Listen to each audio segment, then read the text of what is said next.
What's up, horror hounds? This is Shawn Thomas with Shawn's Horror Favorites. Today, we're looking at a movie that really defined the franchise. The Friday the 13th franchise, up to this point, had Hillbilly Jason, and this installment is basically just what made Jason really it defined what Jason would be throughout the rest of the franchise. And ironically, it was supposed to be the last one. Join me as I take a look at Friday the 13th, the final chapter. Can I get an intro?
3 times before, you have felt the terror, known the madness, lived the horror. But this is the one you've been screaming for. Friday the 13th, the final chapter. Jason is back. He moves like a shadow, dark and silent. Sorry you changed your mind? He never utters a word. He doesn't even seem to breathe. Where the hell's the corkscrew? He simply, mindlessly, mercilessly kills. But now, Jason's reign of terror is over. Friday the 13th, the final chapter. Friday, April 13th, is Jason's unlucky day.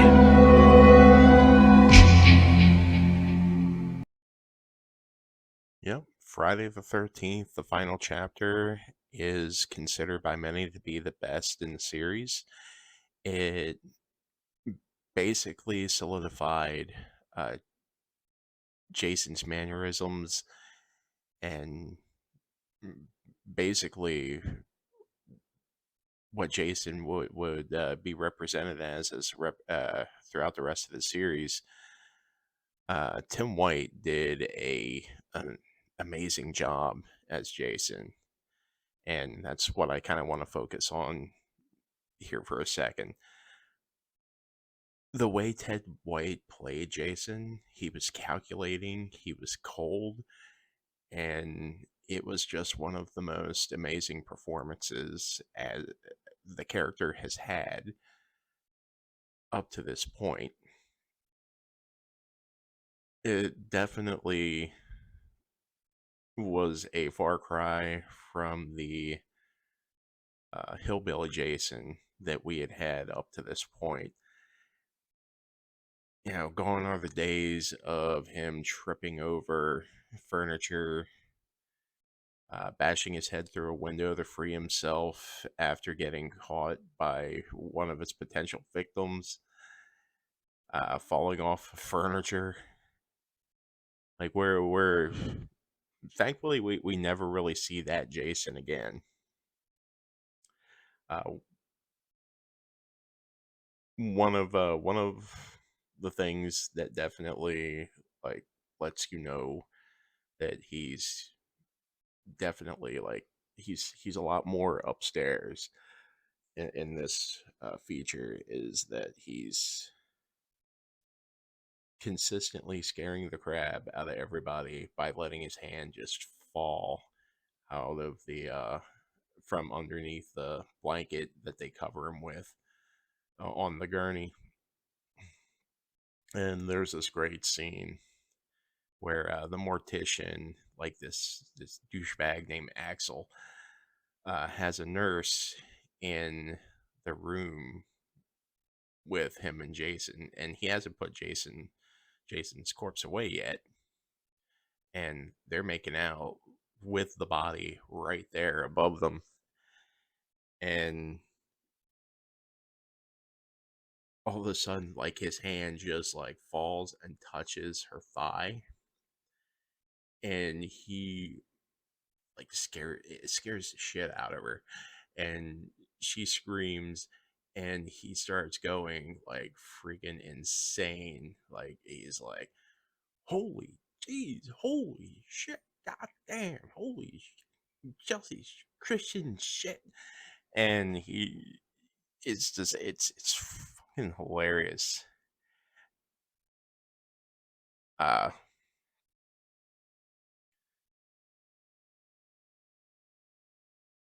when he goes to put Jason's corpse away, he doesn't close the freezer all the way, and he winds up getting out, and he winds up making Axel pay for his perviness. It just takes a surgical hacksaw and just slices his neck wide open. And the nurse who got the crap scared out of her, well, uh, yeah, he guts her like a fish, right up against the wall, just gets her. Uh, that's probably one of the more mild kills in this movie, and it's amazing. Uh, you see him, you see Jason in this movie think about things before he does them. There is a scene where they're about to call for help, and you see Jason pull the phone box out of its place in order to prevent them from calling for help. He knows to chase them in a place where they can just become trapped. He's a lot sneakier. He's a lot more quiet. He's a lot more stealthy. Just a really cool version of Jason that, to be honest, like if this had been part 2 Jason, like that part 4 wouldn't have the reputation as the best. Uh, One of the things that I really enjoy about hearing the story of Ted White playing Jason was the fact that he kept himself separated from the cast mainly to kind of uh like just remain this mysterious figure. He did not get along at all with Corey Feldman, who played Tommy Jarvis. Uh, he thought of him as kind of a punk kid. There is this scene where Jason busts through the window and grabs Tommy, and Ted White loved being able to do that because they didn't tell Corey Feldman shit about Jason coming through the window and grabbing him from behind. and it scared the shit out of him. And Ted White was probably heard laughing through the hockey mask. They probably had to edit in order to take out his laughter, because he hated he absolutely hated uh Corey Feldman. Um, One thing that was really cool about him too was he cared about his castmates. Uh, During one particular scene, which would be Sam's death scene, uh, Judy Arison was she was completely nude, and it was like freaking it was below freezing, and like Joseph Zito, the director, like he consistently had them shoot Sam's death scene several times with this poor girl in the water, and it was really ticking Ted White off.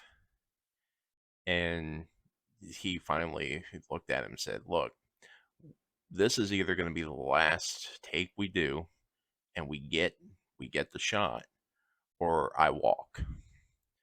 And they were already too far in the production for Jason to just walk out. So he put himself on the line in order to get this girl out of the water, and it's just really really cool dude.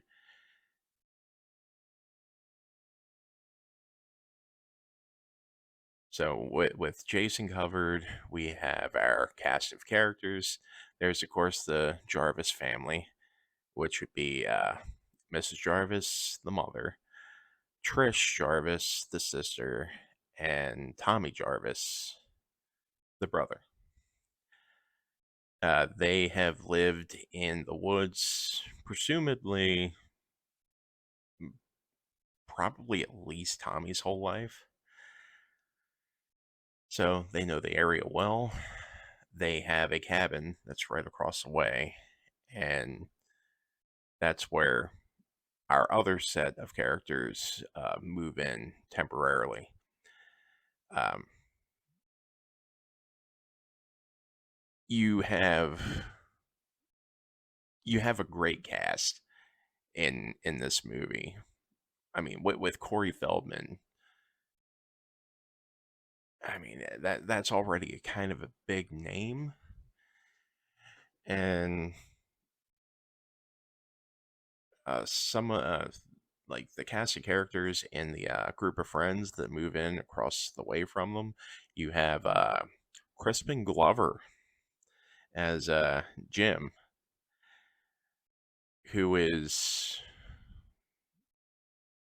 well, I'll let Teddy, his buddy Teddy, explain it.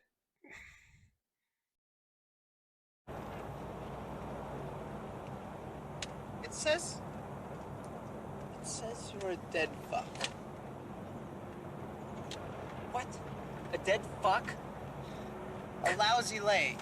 You know? A dead pig. Oh, I see. Oh, don't hold it back from me, Doc. I can take it. Give it to me straight. I did not say it.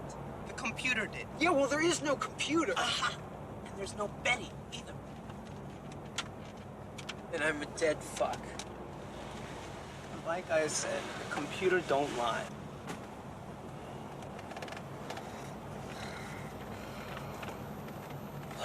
God, I'm horny. And oh goodness, how right he turns out to be.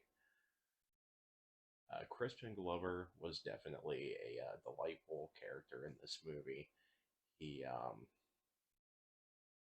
just he, he's so childlike in this film, and it's refreshing to see someone just really having a go at it. Um, one of my favorite parts of the movie is where he asks one of the twins to dance. I believe it's I believe it's Tina. I believe it's Tina that he asked to dance. And like he plays this god awful song, which this is going to be on YouTube as well as Spotify. And I'm not really able to play uh, certain music, so I'm just gonna play something over what I'm allowed to play in order for you all to see this dance because it's freaking hilarious. You guys really just got to check this out.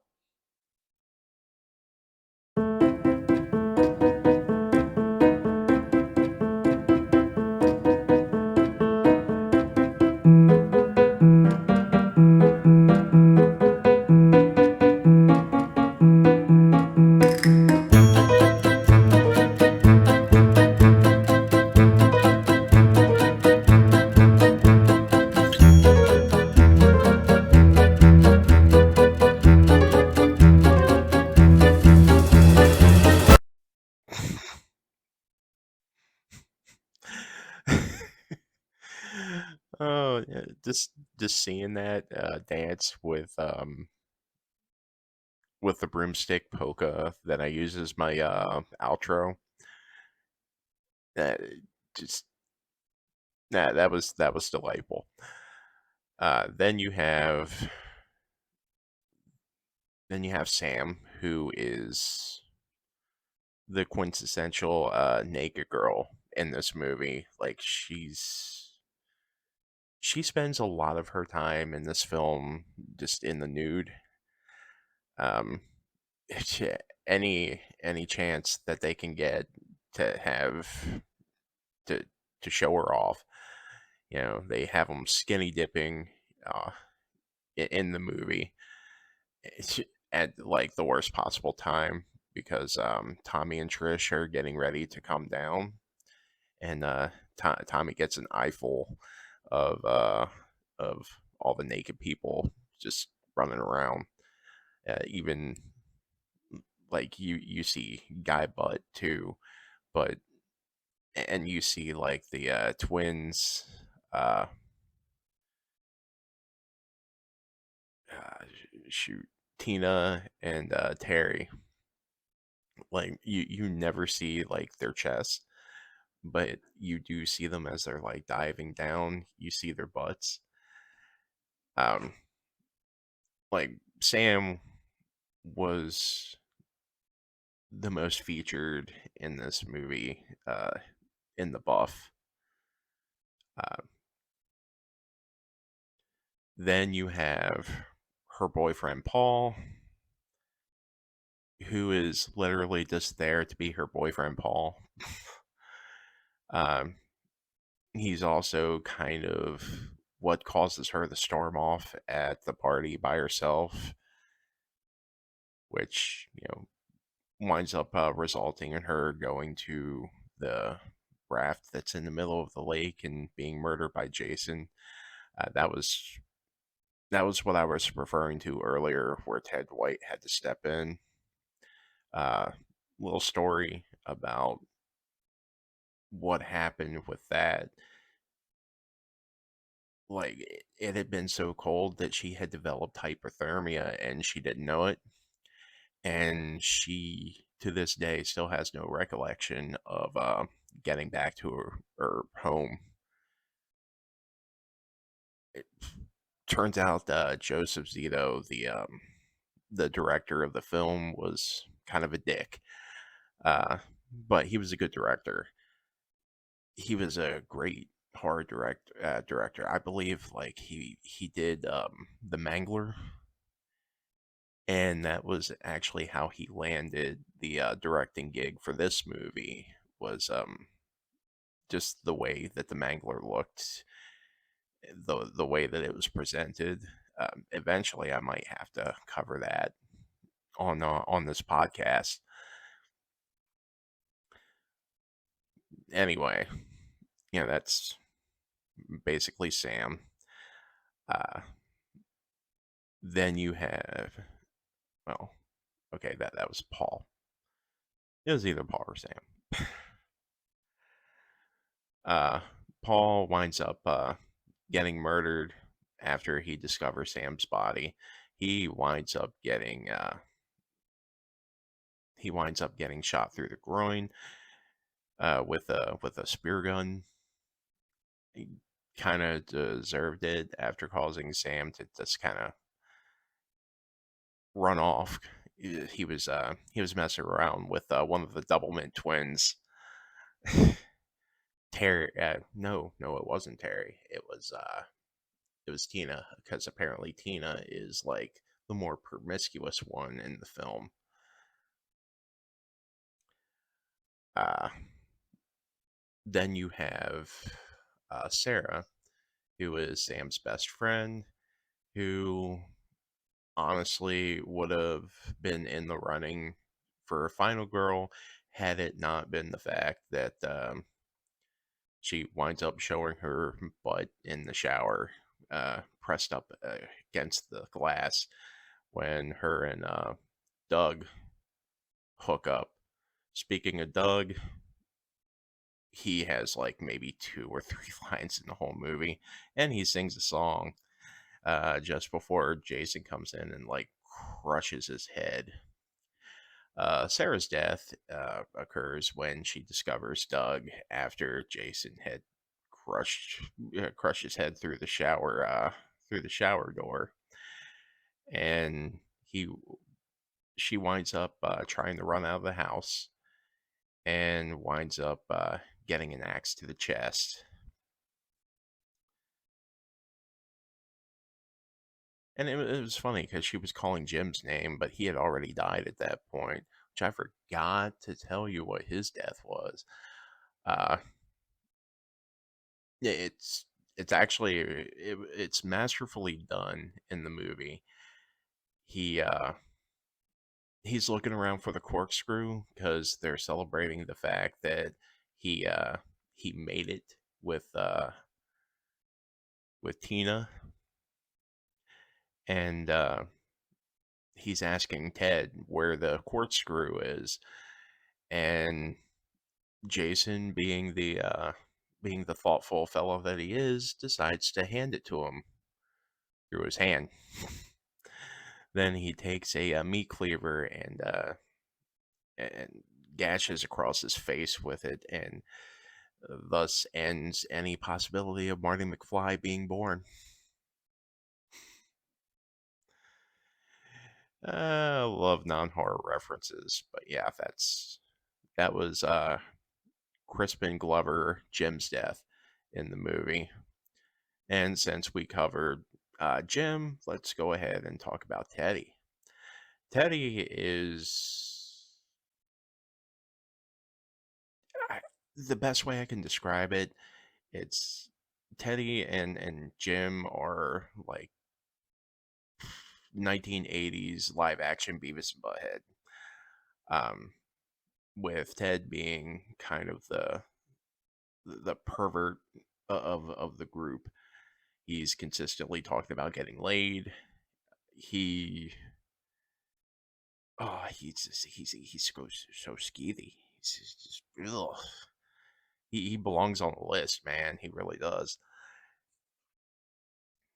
Um, he winds up finding a stag film in the cabin, and he is enamored by this film, which winds up leading to his death, as he winds up in front of the projector screen, and Jason's right behind there and stabs through his head. Funny story about that: the real life actor wound up getting high before the scene, and like he was like so freaked out during the entire sequence. It was just you could tell that he was a little jittery. Uh, then you have uh, Tina and Terry, uh, the twins that they come across, that the group of friends that move into the cabin across the way from the Jarvis house. They come across, and you have one that's very reserved, which would be Terry. Then you have Tina, who is a lot more promiscuous. Well, Terry wants to leave, but Tina is busy getting it on with good old Jimbo, and he's she winds up going outside and getting her bike prepared. Jason comes up behind her with a spear and winds up getting her in the back with it. And like a short time later, uh, after Tina finishes up with Jimbo, she notices that her sister's bike is still outside, so she gets really close to a window and winds up getting pulled out the window by Jason. And she winds up landing on top of the car, which breaks all the windows, killing her instantly upon impact. So that was their deaths. Did I miss anybody? Oh yeah, yeah. How can I forget? In the beginning of the film, they have a hitchhiker that like her only crime was sitting at the was like sitting by the road eating a banana. Like she tries to get picked up by the teenagers on the way to their cabin, and you know they're ignorant to her. She pulls out a sign that says "fuck you," and she goes to sit down, starts eating a banana. Jason comes up behind her, stabs her through the neck.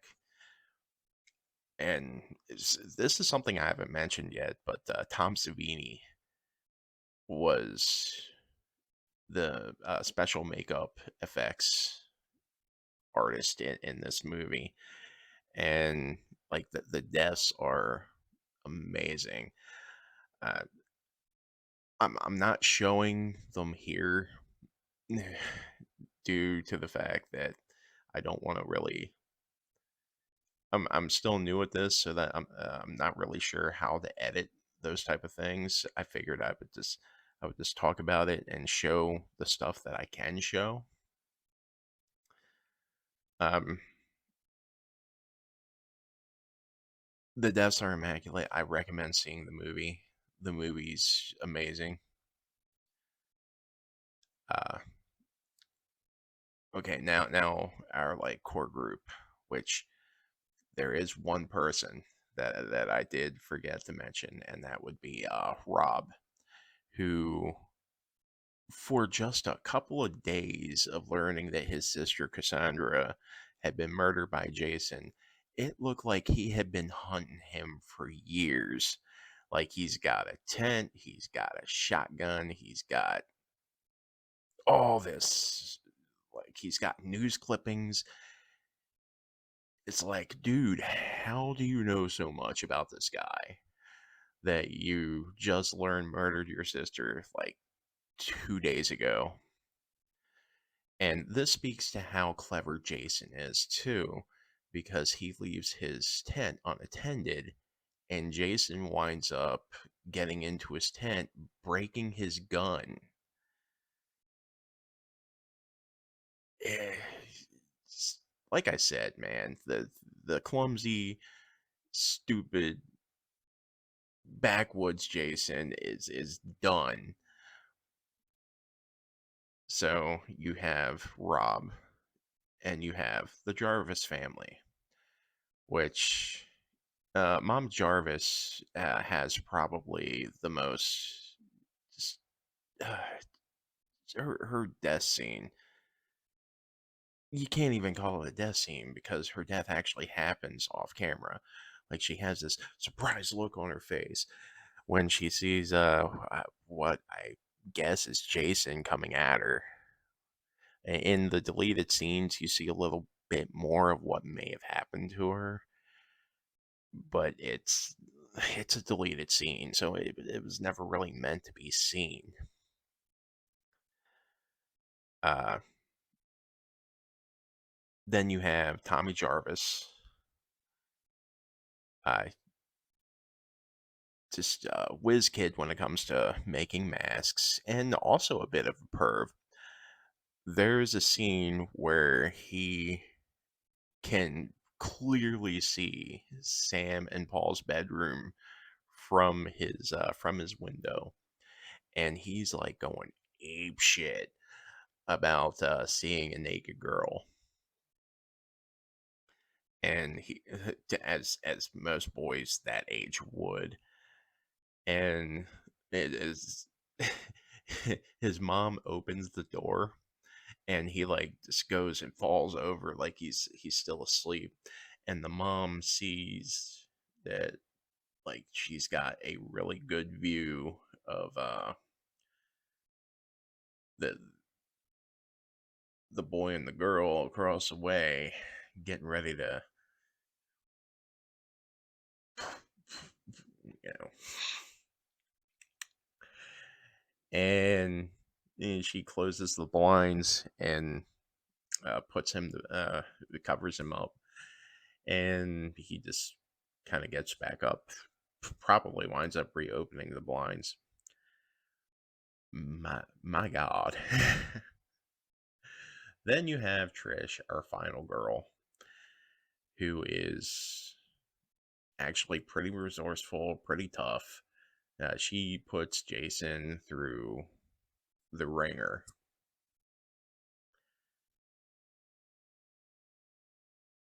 and yeah,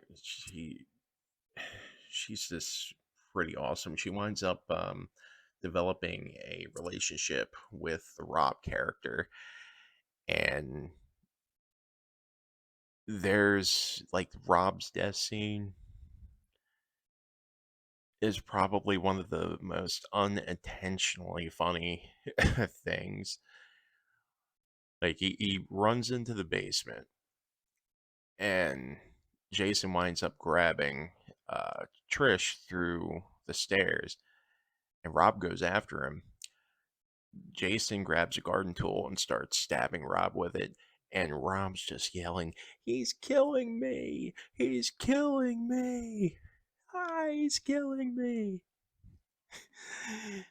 And this and the emotion she's showing is so inappropriate for the moment, but it's one of the funnier death scenes in the movie.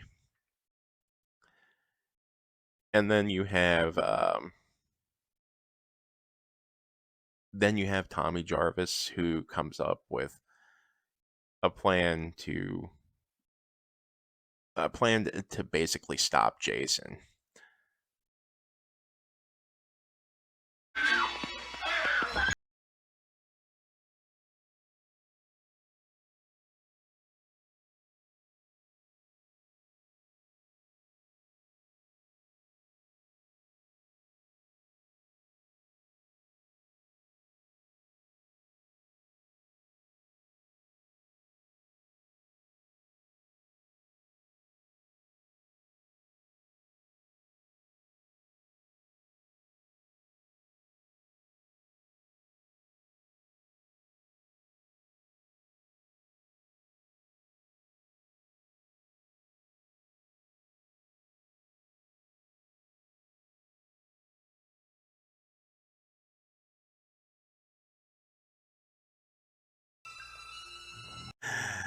He shaves his head and makes himself out to look like the little kid Jason that drowned in the lake.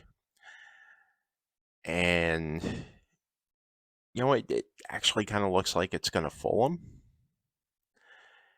And what would a Friday the 13th movie be without a face reveal? And since it's Tom Savini, the man that came up with the design of Jason in the original Friday the 13th, you know it's gonna be good.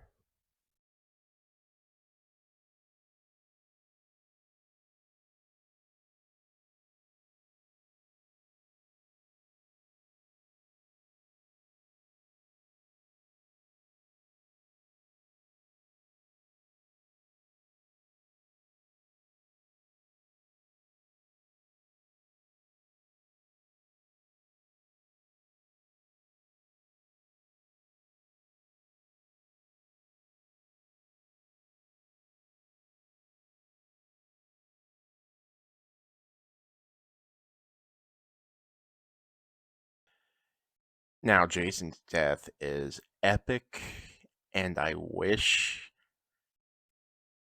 I could show it, but with YouTube, I do not want to get demonetized before I even get a chance to become monetized. So I'll describe it in the best possible way. Once he's demasked, he's going after he's going after Tommy again. And then he remembers Trish is still behind him. He turns around and he gets the machete buried into his head. And whew, it's ugly sight. Like they Tom Savini made this animatronic head that as it slid down the machete, his head would actually make facial features and the mouth would move. Like I said, like you if you haven't seen the film, you need to see the film. What are you doing watching this? Like obviously there are going to be spoilers. It's watch the movie. It's so good. So with our villain down and out, no, wait, no, shoot. He he may not be down and out after all. Look at this.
And thus ends our story of Jason Voorhees and its reign of terror in Crystal Lake.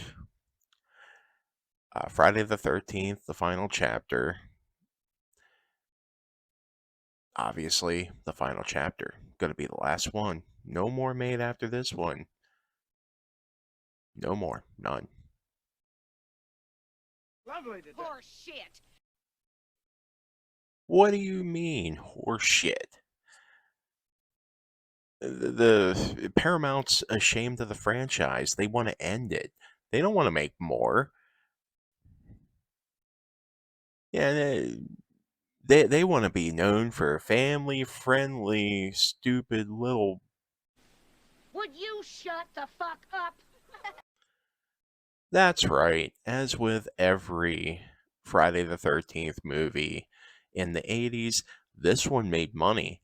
So, what are we going to do? Are we going to stick to our guns, not make any more, and continue to be a family friendly movie studio? Or do we keep in bringing in that money, baby? Obvious decision. We would go on to have uh, 4 more outings with Friday the 13th. With Friday the 13th Part 5 kind of being hated at the time because it was so radically different. Um, please watch that one before I come out with a video. if you if you haven't been watching these before you watch, um, if you haven't been watching these movies before you watch these podcasts, um, the next two would have Tommy Jarvis, both times played by different people. Uh, although Part 5 did have Corey Feldman return as Tommy in the beginning for like 5 minutes. Uh, Friday the 13th Part 5 actually has a couple of my favorites. It's not my favorite Friday the 13th film, but it's got like one of my favorite Friday the 13th Part 5 characters is, well, it's Ethel. Um, as you saw her arguing with me a couple minutes ago.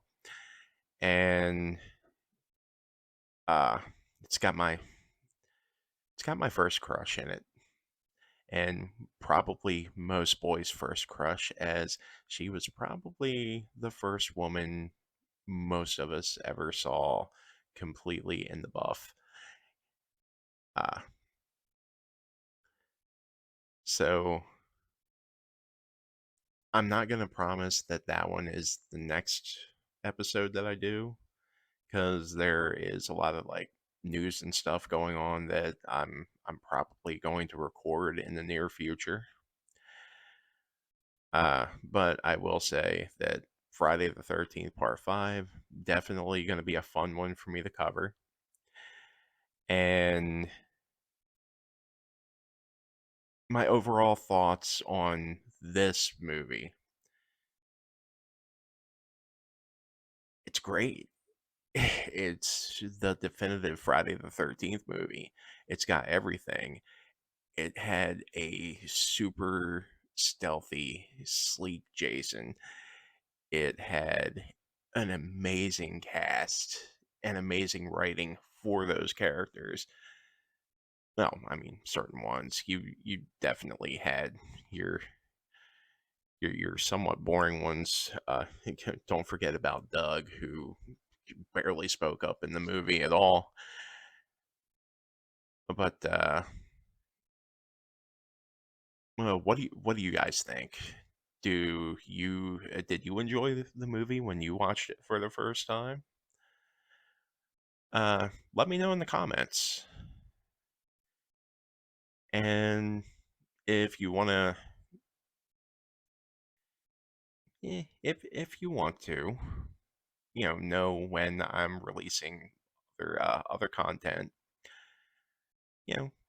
press that subscribe button and like the video if you enjoyed today.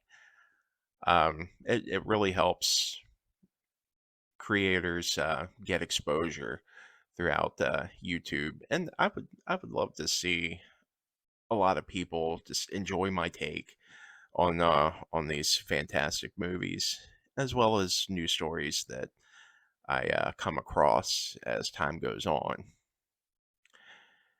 Thank you for watching. Have a great day, week, evening. Shawn out.